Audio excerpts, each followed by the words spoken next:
Qui pour mener la caravane dans cette traversée du désert qui s'annonce pour les Républicains? Qui sera le chef ou la chef?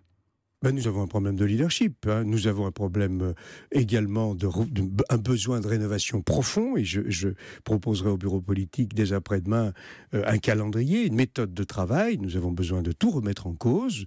Les échecs successifs que nous avons connus, l'éloignement qui est le nôtre par rapport aux Français, l'éloignement d'ailleurs de toutes les personnalités politiques par rapport aux Français méritent que l'on aille un petit peu plus loin pour essayer de comprendre et d'apporter une réponse. Ensuite, nous aurons... Ça prendra pas un an, ça prendra beaucoup plus longtemps, sinon on est parti dans l'opposition pour très longtemps, disait hier soir sur Europe 1 Florence Portelli, porte-parole du parti.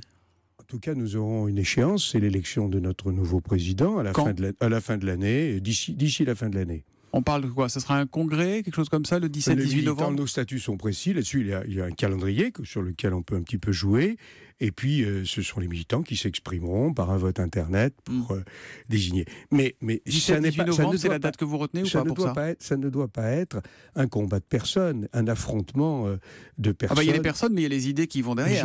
J'y arrive. Ça doit être un débat de fond sur notre ligne, sur nos méthodes de travail, sur notre faculté à attirer les Français à s'intéresser à la politique et surtout aux idées qui sont les nôtres et à nos projets. C'est ça que nous allons travailler Laurent dans les jours qui Xavier viennent. Bertrand, Valérie Pécresse sont légitimes? Mais tout le monde est légitime à s'exprimer d'abord et ensuite à être candidat. Et je souhaite qu'il y ait plusieurs candidats, qu'on ne soit pas dans un... Vous en voyez d'autres ou pas? Il y en aura sûrement d'autres. Vous, peut-être? Ah non, certainement pas. Moi, vous savez, j'ai eu une longue vie professionnelle avant de rentrer dans la vie politique et c'est sûrement ma plus grande fierté.